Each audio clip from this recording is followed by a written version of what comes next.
Welcome to Morning Manna. I'm Pastor Greg, and it is good to be with you. We're going through the Psalms, and this morning we're going to look at Psalm 27, a Psalm of David, once again.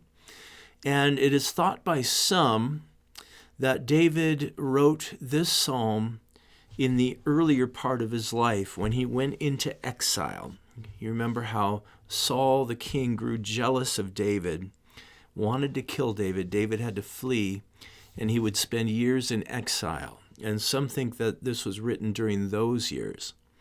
There are others who think this was written towards the end of David's life, when in 2 Samuel 21, while fighting the Philistines, David grew weary and got in trouble, and there was a giant that was about to kill him, Ishbi-Benob, his name. And Abishai, David's guy Abishai, came to the rescue and took down the giant and saved David's life. And David's men at that point, they vowed never to let their king go out to battle. Lest the light of Israel go out, they said, calling David the light of Israel. And I think this is when this psalm was written in David's life. Verse 1, "The Lord is my light and my salvation. Whom shall I fear? The Lord is the stronghold of my life. Of whom shall I be afraid?" So David says, I'm not the light. The Lord is my light and my salvation. Of whom shall I be afraid? Some giant with a funny name? Nope, I fear the Lord. The fear of the Lord is the fear that trumps every other fear, that causes every other fear to run away.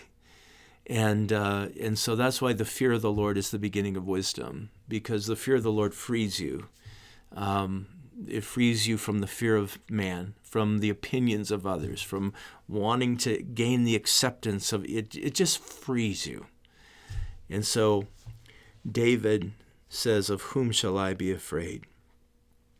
Verse 2, "When evildoers assail me to eat up my flesh, my adversaries and foes, it's they who will stumble and fall. And though an army encamp against me, my heart shall not fear. Though war arise against me, yet I will be confident, rather." So the secret to David's confidence, his public confidence, was his private obedience. And this is just true for all people. Listen, if you're a believer here this morning, what happens in private is going to dictate how you portray yourself in public. And if you don't have a private, intimate relationship with God, that's going to come out in your relationships, in your public life. And so David, kind of defiantly, sings this kind of a trash-talking song because his confidence is fully in the Lord. It reminds us of when Joshua was getting ready to go into the promised land and lead the people into the promised land. Do you remember what happened in Joshua 5 before they went in? Joshua had an encounter with Christ and the angel of the Lord, but we know that was a Christophany. And Joshua bowed and he worshiped before he went into battle. And that's the way it needs to work in the Christian life, is that we're yielded, we're submitted, we're worshiping the Lord, then we're ready. We're ready for the battle. Well, verse 4, "One thing have I asked of the Lord." Did you catch that? One thing. If you're going to ask the Lord for one thing, what is it going to be?